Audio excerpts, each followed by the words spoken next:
નમસ્કાર દર્શક મિત્રો, ફરી એકવાર ગુજરાતી સમાચાર ટીવીમાં તમારું સ્વાગત છે। રોજબરોજની સમાચારની અપડેટ મેળવવા માટે અમારી ચેનલને અત્યારે જ સબસ્ક્રાઇબ કરો અને લાઇક કરવાનું ભૂલતા નહીં। તો શરૂઆત કરીએ તો મિત્રો, વરસાદ ક્યારે આવશે? ખેડૂતોનો હાલ બેહાલ। ગુજરાતમાં શ્રાવણ માસ છૂટ્યો છે। સરવાળાને બાદ કરતાં એકંદરે ચોમાસું નબળું પડ્યું છે, ત્યારે રાજ્યમાં 13 જિલ્લાઓમાં સામાન્યથી પણ આજ સુધીનો વરસાદ ઓછો રહ્યો છે। આ સ્થિતિમાં ખાસ વરસાદ આધારિત ખેતી ધરાવતા સૌરાષ્ટ્રમાં 36.20 લાખ એટલે કે આશરે 99% વાવેતર થઈ ગયું છે। તેને પિયત માટે પાણી આપવા ખેડૂતોની માંગ ઉઠી છે। તો મિત્રો, તૈયાર થઈ જાઓ, તહેવાર બગાડવા આવી રહ્યો છે વરસાદ।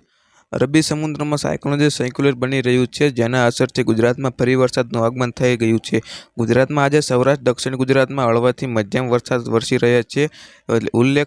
ઉલ્લેખનીય છે કે બંગાળની ખાડીમાં પણ એક સિસ્ટમ એક્ટિવ થવા જઈ રહી છે, જેની અસરથી ગુજરાતમાં 16 ઓગસ્ટ બાદ સારો વરસાદ થશે। હવામાન વિભાગની આગાહી મુજબ આ રાઉન્ડ 16 ઓગસ્ટથી 23 ઓગસ્ટ સુધી ગુજરાતમાં વરસાદ થશે।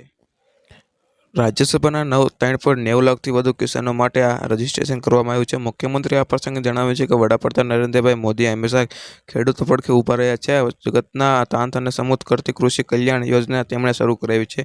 તેમણે ઉમેર્યું છે કે વડાપ્રધાન કહે છે કે ખેડૂતને પડતું પાણી, વીજળી, ખાતર, પાક ભાવ મળી રહ્યા છે। ખેડૂતો બાવડાના બળે જગતના આખી ભૂખ ભાંગી શકે છે।